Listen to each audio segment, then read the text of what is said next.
प्यारे छात्रों नमस्कार। आज हम अध्ययन करने वाले हैं श्रीदेव सुमन विश्वविद्यालय की जो सेमेस्टर है प्रथम सेमेस्टर उसके सेकंड पेपर आधुनिक सरकारों की पहली यूनिट का आज हम अध्ययन करने वाले हैं जो कि है ब्रिटिश संविधान। तो ब्रिटिश संविधान के अंतर्गत सबसे पहले हम ब्रिटिश संविधान के स्रोत का अध्ययन करेंगे। ब्रिटिश संविधान के स्रोतों का अध्ययन करने से पूर्व आपको यह ध्यान रखना चाहिए कि विश्व में जितनी भी प्रमुख शासन व्यवस्थाएं हैं उनमें ब्रिटिश शासन व्यवस्था को सबसे ऊपर आंका जाता है, क्योंकि ब्रिटेन की संसद को विश्व की संसदों की जननी तथा उसे संसदीय लोकतंत्र का पुश्तैनी ग्रह भी कहा जाता है। इस चीज़ को आप ध्यान रखेंगे कि ब्रिटिश की संसद को विश्व की संसदों की जननी कहा जाता है, यह कई बार पूछा भी जाता है, और लोकतंत्र का पुश्तैनी ग्रह भी इसे कहा जाता है। तो इस चीज़ को आप ध्यान रखिएगा। उसके पश्चात अब हम सीधा अपने टॉपिक पे आते हैं, ब्रिटिश संविधान के स्रोत। स्रोत का अर्थ होता है कि आखिर ब्रिटिश संविधान जो है वह किन किन चीज़ों से मिलकर बना है, कौन कौन से ऐसे तत्व हैं जिनसे मिलकर ब्रिटिश संविधान बना है। क्योंकि आप जानते हैं कि ब्रिटिश संविधान लिखित ना होकर अलिखित संविधान है, इसलिए फ्रांसीसी विद्वान एलिक्स दी टकविल ने यह भी कहा है कि ब्रिटेन में कोई संविधान ही नहीं है। क्यों कहा है ऐसा? क्योंकि ब्रिटेन का कोई संविधान, जिस प्रकार हम भारतीय संविधान की पुस्तक को रख सकते हैं उस प्रकार ब्रिटेन के पास ऐसा कोई संविधान नहीं है, परंतु ब्रिटेन का एक अलिखित संविधान माना जाता है और ब्रिटेन का संविधान कई चीज़ों से मिलकर बना है। वो है, पहली है 1512 का मैग्ना कार्टा, इसके अतिरिक्त 1628 का अधिकारों का घोषणा पत्र और 1688 का अधिकार पत्र, इससे मिलकर ब्रिटिश संविधान बना हुआ है।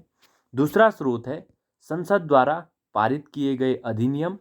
तीसरा है न्यायिक पुनरावलोकन के द्वारा माध्यम से जो निर्णय लिए गए हैं। वैसे ब्रिटेन में न्यायिक पुनरावलोकन की व्यवस्था नहीं है, किंतु फिर भी न्यायालय द्वारा कई बार कुछ ऐसे निर्णय दिए गए हैं जिसके माध्यम से ब्रिटिश संविधान का विकास होता है। इसके अतिरिक्त चौथा है सामान्य विधि अर्थात रीति रिवाज और परंपराएं, और पांचवा है संविधान पर लिखी टिकाई, यानी कि ब्रिटिश संविधान से संबंधित जो भी पुस्तकें लिखी गई है उनको भी आधार बनाकर ब्रिटिश संविधान का विकास हुआ है। तो अब इन 5 बिंदुओं को हम बारीकी से अध्ययन करने का प्रयास करेंगे। क्योंकि ब्रिटिश संविधान का निर्माण निरंतर विकास का परिणाम है, इसलिए हमको यह जानना आवश्यक हो जाता है कि ब्रिटिश संविधान के विकास की इस प्रक्रिया में किन तत्वों ने महत्वपूर्ण भूमिका निभाई है। तो उन्हीं तत्वों का हम अध्ययन करेंगे। ब्रिटेन के संवैधानिक विकास में कुछ युग परिवर्तक घटनाएं घटी हैं, जिनमें महान अधिकार पत्र या ऐतिहासिक प्रलेखों को जन्म दिया है।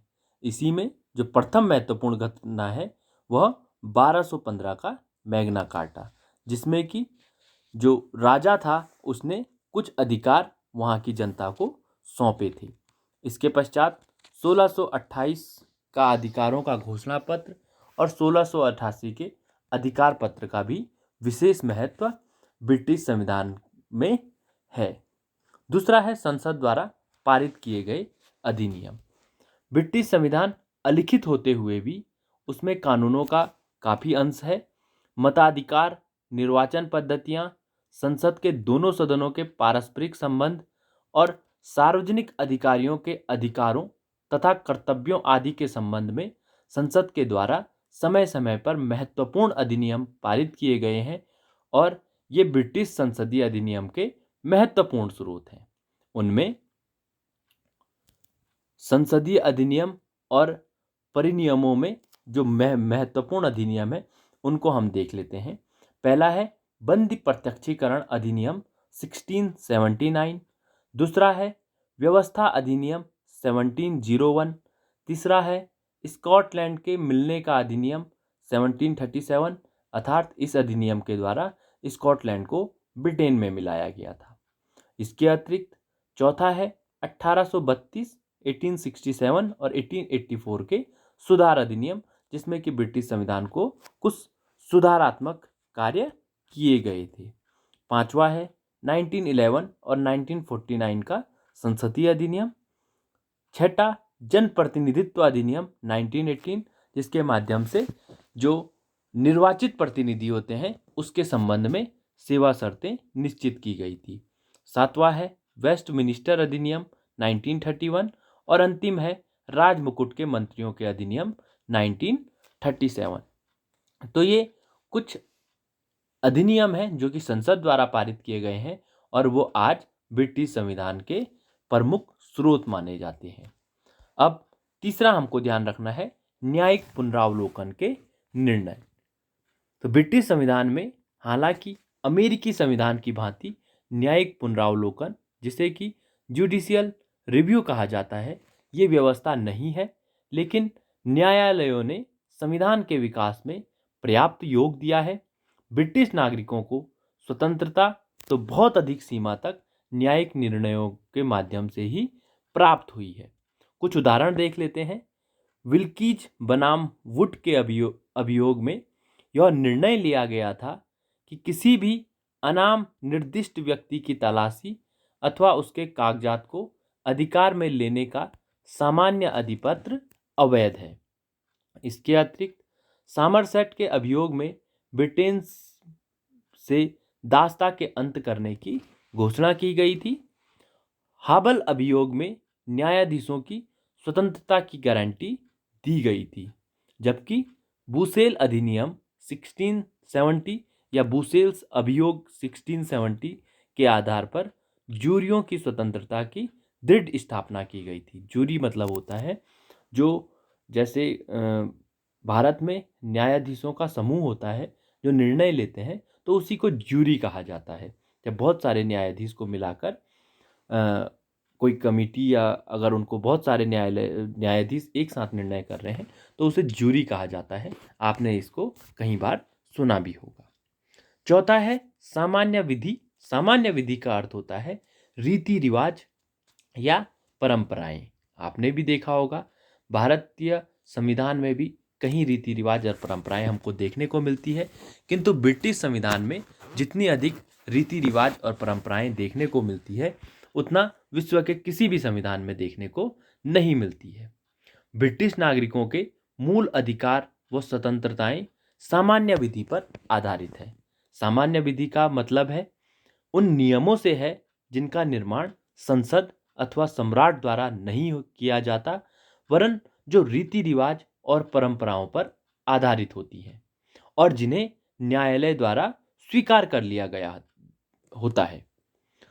मुनरो महोदय के शब्दों में सामान्य कानून संसदीय अधिनियमों की भांति न्यायिक निर्णयों के साथ साथ निरंतर प्रगति करता रहता है। सम्राट के विशेषाधिकार, संसद की सर्वोच्चता, फौजदारी अभियोगों में जूरी व्यवस्था, ब्रिटिश जनता के विचार व्यक्त करने और भाषण की स्वतंत्रता के अधिकार आदि सामान्य कानूनों पर ही आधारित है। तो आप ध्यान रख लीजिए, सामान्य कानून से संबंधित जो भी कानून है वो है सम्राट के विशेषाधिकार, यानी कि जो ब्रिटेन का राजा होता है उसके जो विशेषाधिकार हैं। इसके अतिरिक्त संसद की सर्वोच्चता। तीसरा, फौजदारी अभियोगों में जूरी व्यवस्था।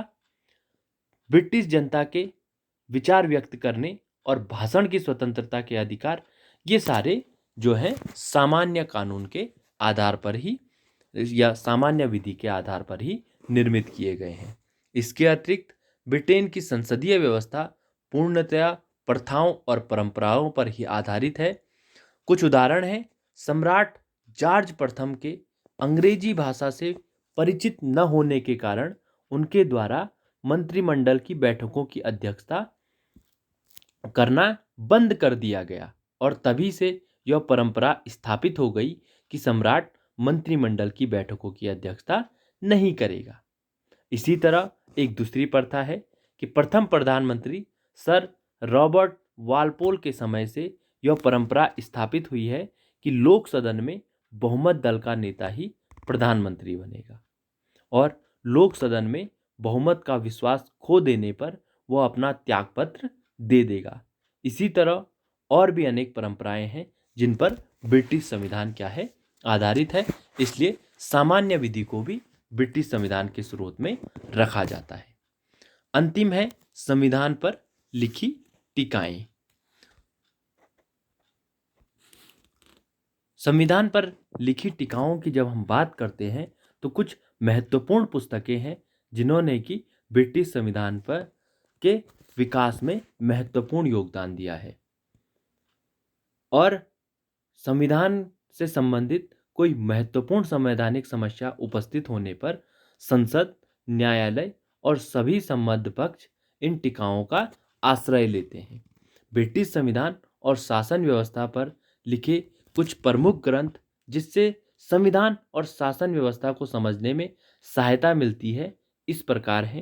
पहला, डायसी महोदय का law of the constitution, Dicey की पुस्तक है और एक महत्वपूर्ण पुस्तक है, कई बार एग्जामिनेशन में पूछी जाती है। दूसरी, बेजहॉट महोदय की इंग्लिश संविधान। तीसरी, अर्स्किन में की पुस्तक संसदीय कार्य पद्धति और चलन। और इसके अतिरिक्त एंसन महोदय की किताब law and custom of the constitution. ये कुछ पुस्तकें हैं या टीकाएं कह सकते हैं जिनके आधार पर ब्रिटिश संविधान का विकास हुआ है या ब्रिटिश संविधान के ये स्रोत हैं। तो आज का हमारा टॉपिक ब्रिटिश संविधान के स्रोत यहीं समाप्त होता है। मुझे आशा और उम्मीद है कि इस वीडियो के माध्यम से आपकी जो जिज्ञासा थी, वह ब्रिटिश संविधान के स्रोत से संबंधित जो जिज्ञासा थी उसे वह समाप्त हुई होगी और आपके ज्ञान में वृद्धि हुई होगी। आप लोगों ने मुझे सुना, आप लोगों का बहुत बहुत धन्यवाद।